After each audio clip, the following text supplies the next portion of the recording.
Hello students, welcome to my nurture. मैं हूं कृष्णा। कैसे हैं आप सब लोग? मस्त, बढ़िया। तो चलिए स्टार्ट करते हैं। आज हम लोग फार्मास्यूटिक्स का चैप्टर नंबर 1 का लेक्चर नंबर 4, जिसमें आज हम लोग पढ़ने वाले हैं ब्रिटिश फार्माकोपिया। तो अगर ये लेक्चर आप लोग देख रहे हो तो फार्माकोपिया टर्म, जो उसको मैंने लास्ट लेक्चर में बहुत अच्छे से एक्सप्लेन किया है, फार्माकोपिया क्या होती है, ठीक है, और साथ साथ में इंडियन फार्माकोपिया को लेकर के हमने कुछ बातें करी थी। तो आओ अब देखते हैं हम लोग क्या है यहाँ पर। तो ब्रिटिश फार्माकोपिया, यहाँ पे भी कोई खास चीज नहीं है। फार्माकोपिया है तो चीजें वही रहेंगी। इसके अंदर सारी कुछ डेट्स हैं खास, कब क्या चीज आई, उसमें क्या चीज कोई खास थी, बस। तो कहीं ना कहीं ये पार्ट हमारा रटने वाला है, याद करने वाला। फार्माकोपिया वही सारी चीजें होंगी, ठीक है। जनरल डेफिनेशन हम लोग पहले कर चुके हैं, क्या होता है फार्माकोपिया। तो आओ देख लें फटाफट कि यहां पर फार्माकोपिया का क्या रोल रहेगा हमारे पास। तो देखते हैं क्या बोल रहा है ये। The British pharmacopoeia is published on behalf of the health minister, ठीक है। किसके बिहाफ से पब्लिश किया जाता है? Health minister of the United kingdom on the recommendation of the commission on human medicine. तो ये चीज हो गई एक याद करने वाली। कौन पब्लिश करवाता है, किसके बिहाफ से पब्लिश होती है, क्लियर है। इन द ईयर 1864, ये एक इंपॉर्टेंट आ गया क्वेश्चन तुम्हारा एमसीक्यू पर्पस से। किस साल में पहला पब्लिकेशन रिलीज हुआ था? तो 1864 में the BP was published by combining the 3 old reputed pharmacopoeia. कुछ पुरानी 3 फार्माकोपिया थी। कौन कौन सी थी वो? आओ देखें जरा। तो पहली थी फार्माकोपिया लंदनाइस, ठीक है। देन दूसरी थी हमारे पास एडिनबर्ग फार्माकोपिया, देन ड्यूब्लिन फार्माकोपिया। इन तीनों को, ये डेट भले याद ना रहे, ये 3 फार्माकोपिया को मिला करके हमारे पास क्या हुआ? ब्रिटिश फार्माकोपिया को रिलीज किया गया, ठीक है। अब कुछ खास घटनाएं देखें कब क्या घटा था। तो फर्स्ट हमको पता है, ये तो याद रखना ही रखना है, ठीक है। उसके बाद क्या हुआ, इसमें क्या हुआ था? Form by combining the 3 pharmacopoeia, 3 को मिलाकर के बना था। Content had been arranged alphabetically, alphabetically लगाए गए थे। इसके 2 पार्ट थे, मैट्रिया मेडिका और प्रिपरेशन एंड कंपाउंड, है ना। एक तरह से कह सकते हैं आगे इंडेक्स टाइप का था, प्लांट के बारे में बातें थी, और आगे प्रिपरेशन ऑफ कंपाउंड, कैसे उसको हम प्रिपेयर करेंगे। फिर उसके बाद लगातार आती रही 67, 85, 98 और 1914, यानी कि 64 के बाद 67 ये सब आते रहे। A gap in revision belated the next edition of BP. Revision नहीं हो पाया था, जिसकी वजह से क्या हुआ? नेक्स्ट एडिशन लगभग 1914 में आया जाकर के। रिवीजन हुआ तब कहीं जाकर के क्या हुआ? 1914 में इसका अगला वो आया, एडिशन आया। Now 1932 range of diagnostic. अब ये क्यों इंपॉर्टेंट हो गया? यहां पर एक चीज एक्स्ट्रा आई, और वो चीज एक्स्ट्रा क्या थी? और वो चीज एक्स्ट्रा थी हमारे पास डायग्नोस्टिक मटेरियल इंक्लूडेड। डायग्नोज करने वाले, जिससे हम डायग्नोज करते हैं डिजीज को, वो मटेरियल, वो दवाइयां यहां पर इंक्लूड की गई। Inclusion of standards and test for antitoxins and insulin, ये 2 चीजें यहां पर ऐड की गई।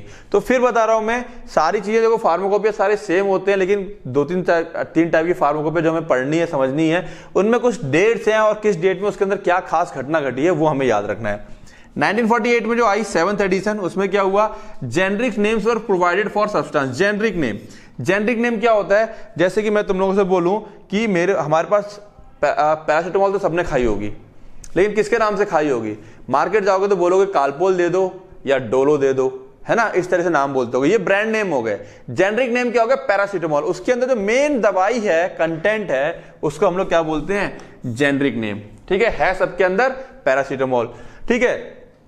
तो ये generic name were provided for substance newly introduced into the medicine, ठीक है। ये एक चीज आई यहां पर। Disintegration test. डिसइंटीग्रेशन टेस्ट क्या होता है बच्चों? दवाई जब जाएगी पेट के अंदर तो घुलेगी, घुलने में कितना समय लेती है, सही से घुल रही है कि नहीं घुल रही है, ये सब चेक किया जाता है, ठीक है। अभी हमारे कोर्स में डिटेल में नहीं है, तो ये सब चीजें क्या होती हैं? चेक किया जाता है। तो disintegration test for tablets and sterilization method, किस तरीके से हम किसी चीज को स्टेरिलाइज करेंगे, कीटाणु रहित करेंगे, ठीक है, जर्म से फ्री करेंगे, वर एक्सपेंडेड। उनको एक थोड़ा सा और नया रूप दिया गया।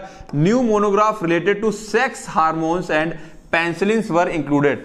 नए मोनोग्राफ, अब मोनोग्राफ का मतलब समझते हो क्या होता है, ठीक है ना। नए मोनोग्राफ जो कि सेक्स हार्मोन और पेंसिलिन से रिलेटेड थे, उनको इंट्रोड्यूस किया गया। Then 8th edition 1953 में, in this edition titles of drug were and preparation were in English instead of Latin, यानी कि लैटिन से हटा करके सारे टाइटल किस में कर दिए गए? इंग्लिश में। Abbreviated Latin titles was retained as synonym, उसके एब्रीवेटेड फॉर्म, जो लैटिन की एब्रीवेटेड फॉर्म थी सिनोनिम के तौर पे, उसके पर्यायवाची की फॉर्म में वहां रखा गया उसको, लेकिन मेन सारी हेडिंग किसमें कर दी गई, इंग्लिश में। Capsule constituted as a new group of formulation, यहां पर कैप्सूल का इंट्रोडक्शन हो जाता है एक नए फॉर्मुलेशन के रूप में। 58 में क्या होता है, 9th एडिशन आ गया। 160 new monographs, spectrophotometry analysis and inclusion of tranquillising drug, ये सारी चीजें आ गई यहां पर। 160 नए मोनोग्राफ डाले गए, स्पेक्ट्रोफोटोमेट्रिक एनालिसिस हुई और ट्रैंक्यूलाइजिंग ड्रग्स कौन से होती हैं, जो दिमाग को शांत कर दें, बेहोश कर दें या एकदम आपको क्या कर दें, जैसे नशे में हो जाता है, नशे में दिमाग शांत हो जाता, तो ट्रैंक्यूलाइजिंग जो आपको नशा कर दे एक तरह से। 10th एडिशन आया 1963 में, ठीक है।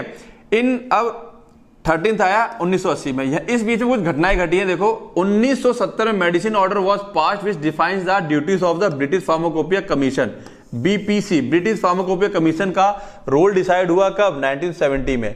फिर क्या हुआ, उसने 13th एडिशन पब्लिश किया, was the first pharmacopoeia which prepared as per the provisions mentioned under medicine act. तो ये एक इंपॉर्टेंट हो जाता है कि जो 13th एडिशन था वो मेडिसिन एक्ट के तहत रिलीज किया गया था।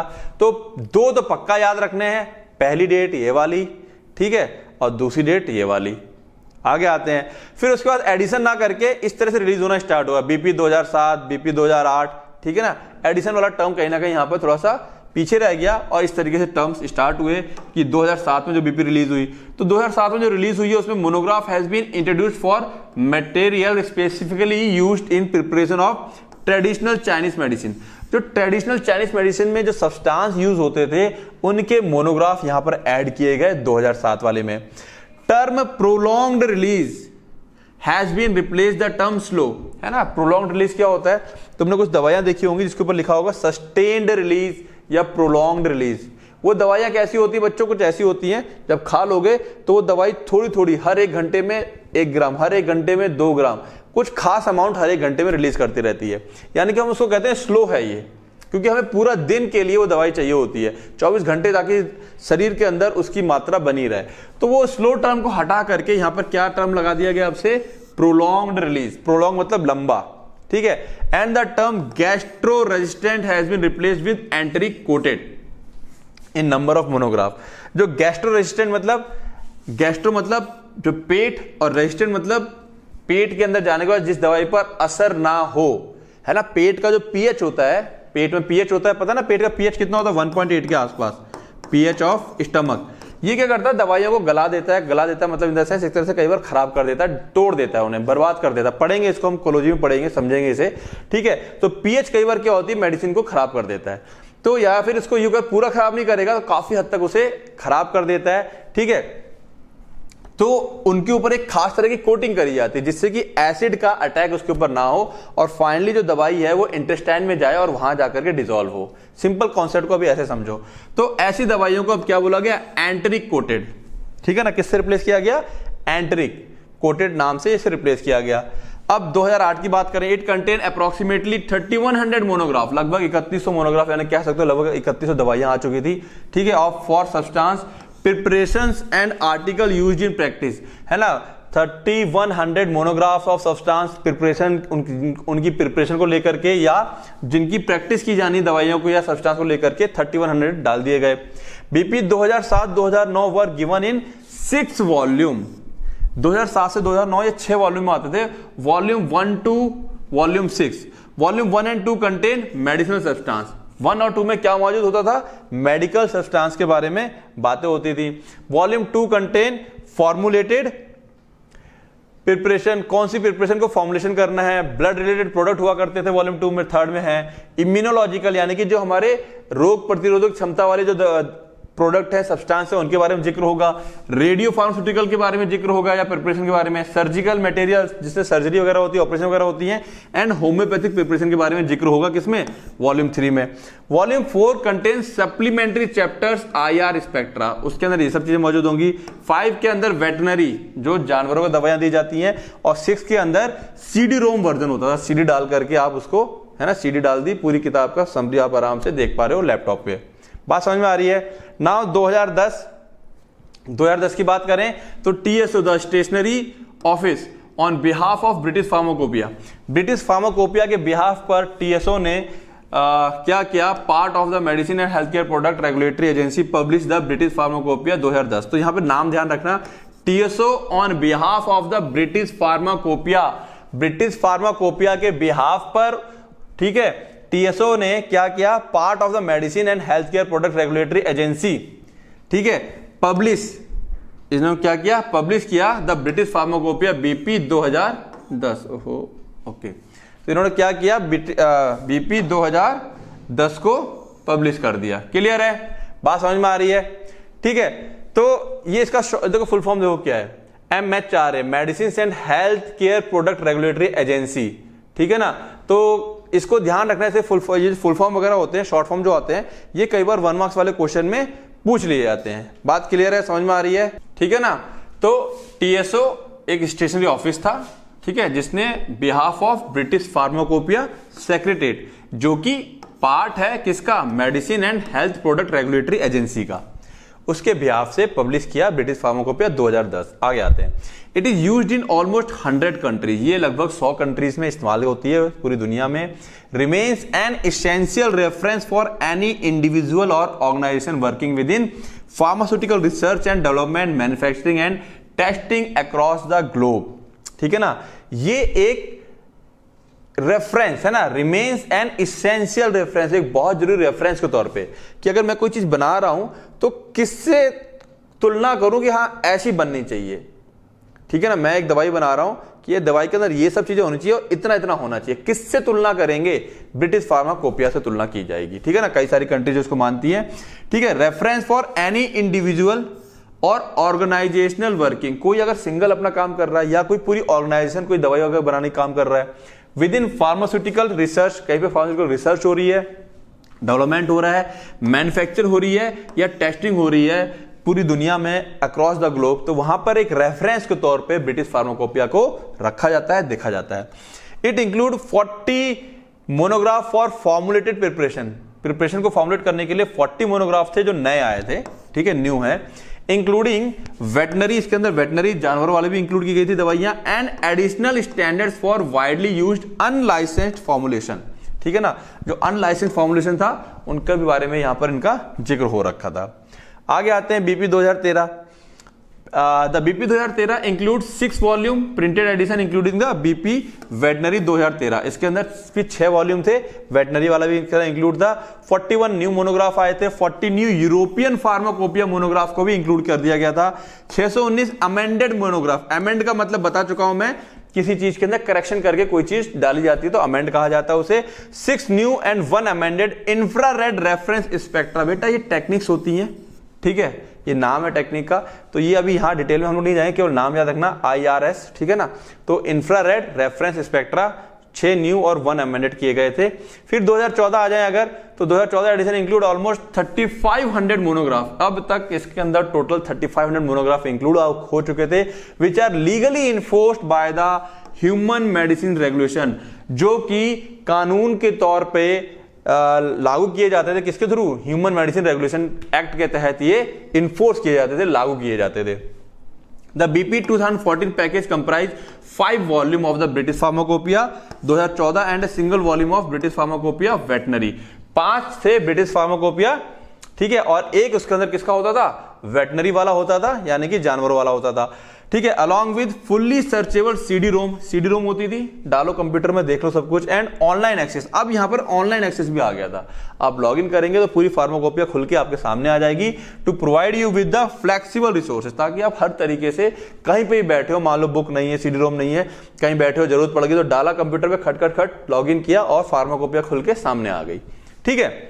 इट कंटेन, इसके अंदर क्या था, 40 न्यू मोनोग्राफ्स आ गए थे, 272 अमेंडेड मोनोग्राफ आ गए थे, 3 न्यू सप्लीमेंट्री चैप्टर्स आ गए थे। सप्लीमेंट्री बता चुका हूं मैं, ठीक है ना, लास्ट लेक्चर में मैंने 2 वर्ड बताए थे जो कि इंपॉर्टेंट थे, एक सप्लीमेंट्री और एक एडेंडम, ठीक है ना। तो लेक्चर को जब भी देखो सीक्वेंस में देखो, कैसे देखो, सीक्वेंस में। 4 न्यू वेटनरी मोनोग्राफ ऐड किए गए थे, 1 new BP veterinary supplementary chapter इसके अंदर डाला गया था।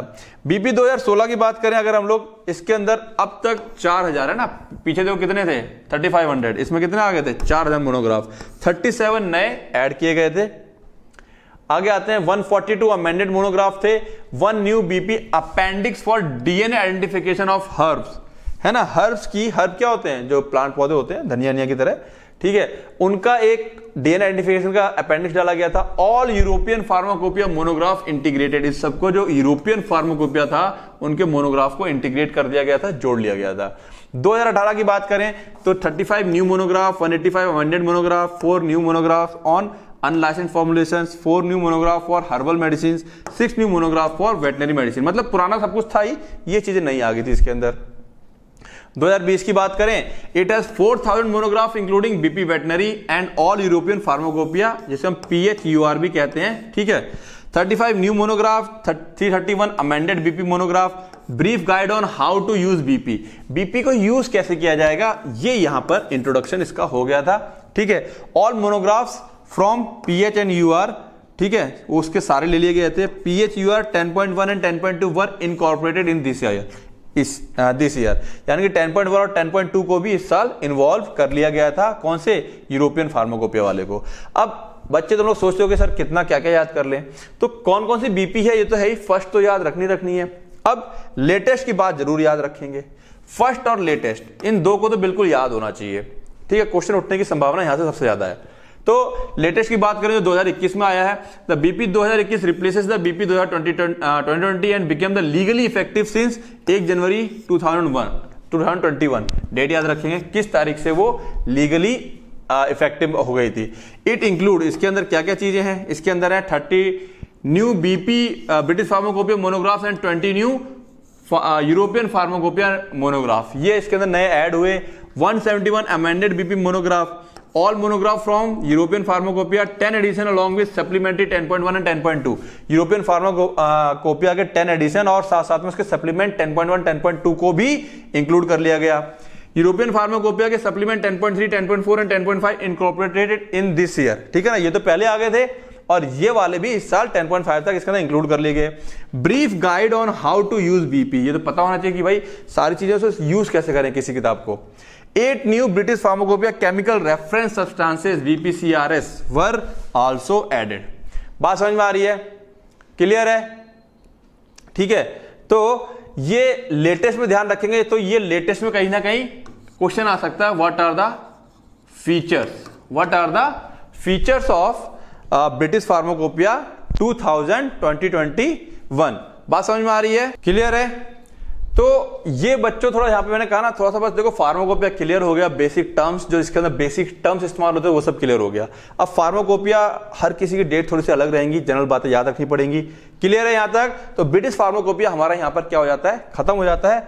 अब हम लाते हैं वापस से अपना छोटा सा एक 2 मिनट का पार्ट, जिन बच्चों को पता है वो लोग ओके हैं, जिनको नहीं पता एक बार फिर सुन लें। माइंड नर्चर ऐप, ये तो यूट्यूब का चैनल है हमारे पास, इसका ऐप भी प्ले स्टोर पे आ गया है।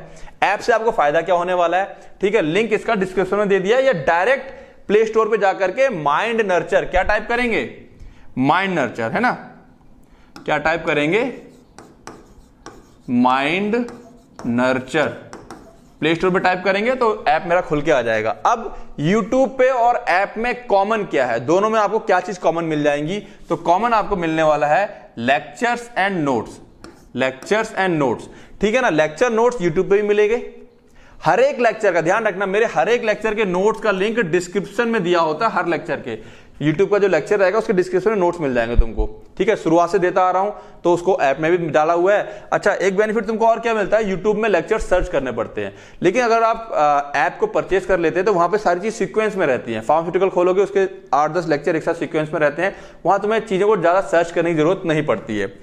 फिर तुम्हें क्या ऐप में एक्स्ट्रा क्या मिलने वाला है, ऐप में मिलने वाला है 1 marks question, 2 marks question, 3 marks question, 5 marks question, जो कि तुम्हारे किस में आते हैं, डी फार्म एग्जाम में आते हैं, है ना। इनकी प्रैक्टिस करने की इंपॉर्टेंट क्वेश्चन कौन कौन से हैं।